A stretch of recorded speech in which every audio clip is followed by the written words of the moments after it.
Tuesday, 8 October. Welcome to the President's Daily Brief. I'm Mike Baker, your eyes and ears on the world stage. All right, let's get briefed. We'll start things off with Israel's aggressive assault on Hezbollah, wiping out approximately 50% of its missiles and rockets through airstrikes and focused ground incursions in southern Lebanon. Now, despite the success, Hezbollah remains a significant threat. We'll take a look at what's left in their deadly arsenal. Later in the program, Ukraine sets its sights on the Russian economy, launching major strikes on oil depots and shipment hubs in a bid to hit Moscow in its wallet. Plus, a Pakistani separatist group is claiming responsibility for a deadly blast outside Karachi's airport that specifically targeted Chinese nationals, killing 2 workers and injuring several others. And in today's back of the brief, we have an incredible story of survival. A Yazidi woman, kidnapped and trafficked by the Islamic State, has been rescued from Gaza nearly 10 years after her abduction. But first, today's PDB Spotlight. I want to begin today with a look at the state of Hezbollah and their remaining military capabilities in the wake of Israel's campaign in Lebanon. Just 3 weeks since Israel turned their sights on the Iranian-backed Hezbollah militants, the group has seen their leadership ranks, virtually eliminated, and their weapons stores significantly degraded. But the group's arsenal, which prior to the conflict included some 150,000 to 200,000 rockets and missiles, was estimated to be the largest stockpile of weapons in the world by a non-state actor. So, how much damage has Israel done? Over the past 3 weeks, Israel has struck several thousand Hezbollah targets inside Lebanon, destroying, quote, tens of thousands of rockets. That's according to IDF sources who spoke with All Israel News. Additionally, since Hezbollah began attacking Israel in the wake of last year's 7 October attacks by Hamas, Israel has shot down some 10,000 rockets and missiles fired by the militants. All told, U.S. and Israeli intelligence officials estimate that they have destroyed upwards of 50% of Hezbollah's missiles and rockets. Now, that is an impressive feat, but analysts warn that the threat is far from contained, with Hezbollah still possessing anywhere between 60,000 and 100,000 rockets and missiles, some with the ability to reach deep into Israeli territory. These include thousands of long-range unguided rockets, unguided ballistic missiles, and guided ballistic missiles. As for their personnel, it's estimated that they still have somewhere between 30,000 and 50,000 members, though that's unclear how many of those are actually full-time fighters. Some 1,500 fighters were said to be injured and taken out of commission by the exploding pagers and handheld radio attacks that kicked off Israel's current campaign on 17 September. They've also lost most of their senior leadership to Israeli airstrikes, including their longtime leader, Hassan Nasrallah. Dr. Matthew Levitt, a former FBI counterterrorism official and Hezbollah expert, recently explained that while, quote, Hezbollah, the jewel in the crown of Tehran's axis of resistance, no longer exists as we knew it, they still represent a, quote, potent threat to Israel and the West. Levitt continued, quote, Hezbollah is not dead, but it is not likely to ever be the same organization that it was just a couple of weeks ago. Younger fighters will be promoted, but it will take time for them to accumulate the experience that their predecessors possessed, end quote. Now, Levitt argues that whether or not Hezbollah can rebound from Israel's campaign comes down to how swiftly their backers in Iran can restock Hezbollah's sophisticated arsenal. Following their rapid degradation by Israel, Levitt's bigger fear is the threat that Hezbollah's fighters could pose outside of Lebanese borders. Hezbollah maintains an active network of sleeper cells throughout the world, and that includes in the U.S., and they are positioned to carry out attacks once activated. Levitt points to the case of a Hezbollah operative arrested in New York back in 2017, who was part of an elite covert unit within the terror group. When asked by investigators what circumstances would prompt Hezbollah leadership to order an attack, that operative reportedly responded that either the assassination of Hassan Nasrallah or a war between Israel and Iran. Levitt said, quote, in other words, a situation just like the one we are experiencing. And on that comforting bit of news, coming up next, Ukraine targets Russia's economy with major strikes on oil depots, while a Pakistani separatist group claims responsibility for a deadly blast in Karachi, killing 2 Chinese workers. I'll have those stories when we come back. I want to turn our attention to the war now in Eastern Europe. I mean, really, can you swing a dead cat without hitting a war anymore? Where Ukrainian forces are intensifying their attacks against Russian oil depots and shipment hubs as they take aim to strike a significant blow to Moscow's finances. Officials with the Ukrainian military confirmed Monday that a swarm of attack drones had struck a critical oil depot in Crimea that serves as the largest petroleum transshipment hub in the region. The attack triggered a large fire, which Russian authorities attempted to play down as a, quote, technical error. Nothing to see here, folks, according to a report from the Kyiv Post.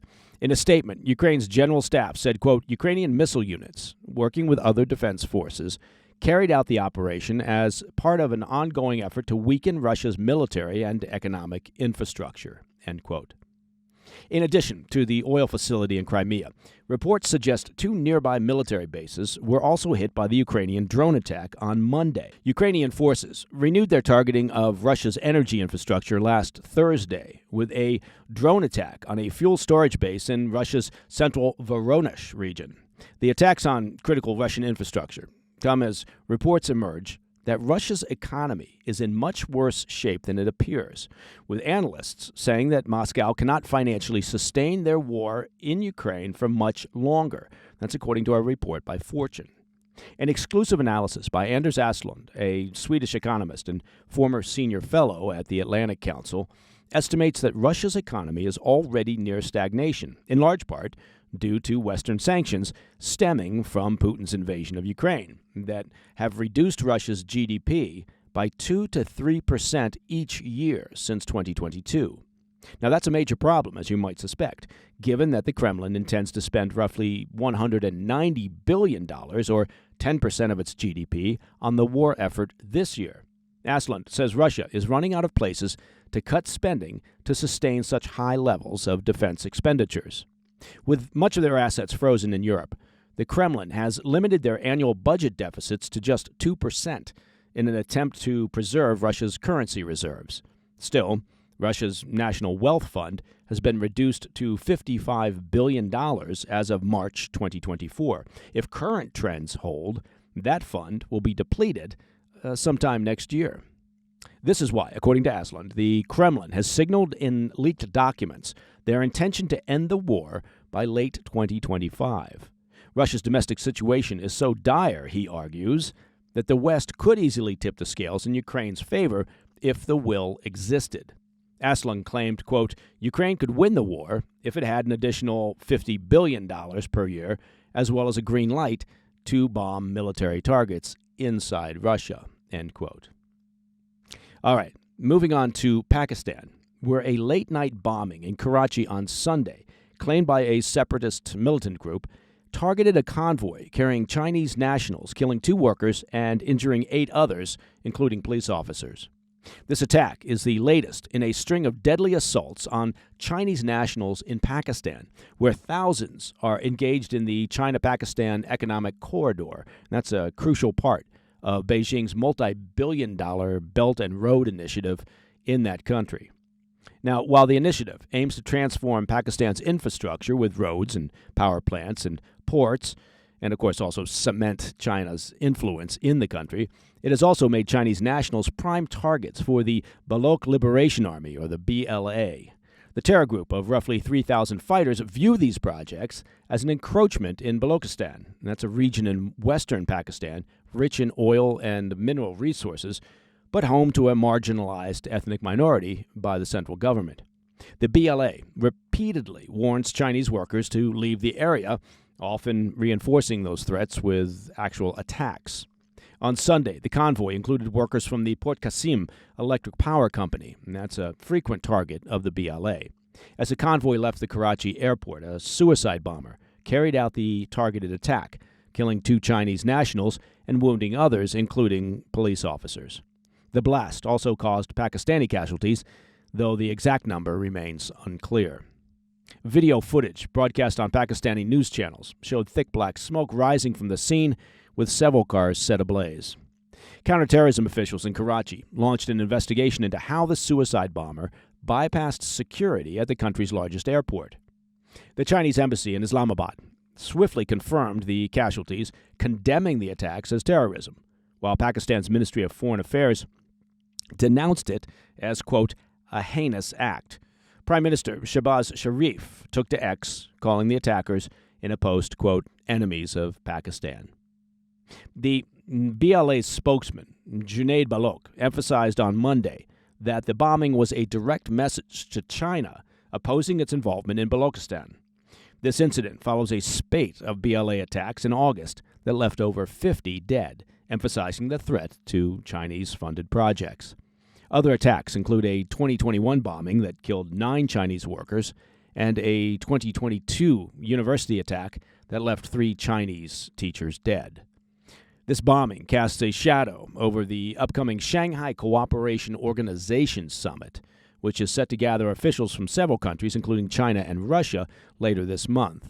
The attack raises concerns about Pakistan's ability to safeguard foreign nationals, particularly as the country prepares to host a high-profile event aimed at countering Western influence. All right, coming up in the back of the brief, an incredible story of survival. A Yazidi woman, kidnapped by ISIS nearly 10 years ago, has been rescued from Gaza in a joint operation by Israel, the U.S., and international forces. I'll be right back. In today's Back of the Brief, a remarkable story of survival, as 21-year-old Fozia Amin Sido has been rescued from Gaza after years of captivity. Now, Fozia's harrowing journey began back in August of 2014 when ISIS seized the Sinjar region in northern Iraq. The terror group executed thousands of Yazidi men and boys, members of a Kurdish-speaking religious community, while subjecting the women and girls to horrific sexual violence. Over the years, Fozia was trafficked through various countries, enduring, as you might imagine, unimaginable conditions. She was held in the notorious Al-Hol refugee camp in Syria before being smuggled to Turkey, and by 2020, she had been trafficked to Gaza, where she was held by Hamas. When the Israel-Hamas war broke out last year, following Hamas's 7 October attacks, Fozia's escape became possible after her captor died in Rafah. The Israel Defense Forces, the IDF, claims the death of her captor came via coordinated strikes. With the assistance of a non-governmental organization worker, Fozia fled to safety. She described her rescue, stating, quote, "From there, American officials took me and helped me return to Baghdad," end quote. Now, Hamas, as you might not be surprised by, disputes this account, claiming that Fozia, she moved to Gaza willingly with her Palestinian husband's family. The group insists the IDF is promoting, quote, a false narrative. The Iraqi Ministry of Foreign Affairs, while not mentioning Israel's involvement, confirmed Fozia's rescue after months of coordination between Iraqi, American, and Jordanian officials. On Thursday, the U.S. State Department confirmed its role in assisting her evacuation, with spokesman Matthew Miller stating, quote, the recent death of her captor in Gaza allowed her to escape, end quote. Fozia's attorney emphasized ongoing efforts to locate and rescue the up to 2,500 Yazidi women and children still missing since the August 2014 ISIS attack on Sinjar. While Fozia's journey to freedom is a victory, the search for the many others still in captivity, of course, continues. And that, my friends, is the President's Daily Brief for Tuesday, 8 October. Now, if you have any questions, comments, or even humorous anecdotes, please reach out to me at pdb@thefirsttv.com. And, according to Scuttlebutt on the Street, there is a way for you to satisfy that ad-free itch. It's simple. To listen to the show ad-free, become a premium member of the President's Daily Brief simply by visiting pdbpremium.com. See, I told you it was simple. I'm Mike Baker. I'll be back later today with the PDB Afternoon Bulletin. Until then, stay informed, stay safe, stay cool.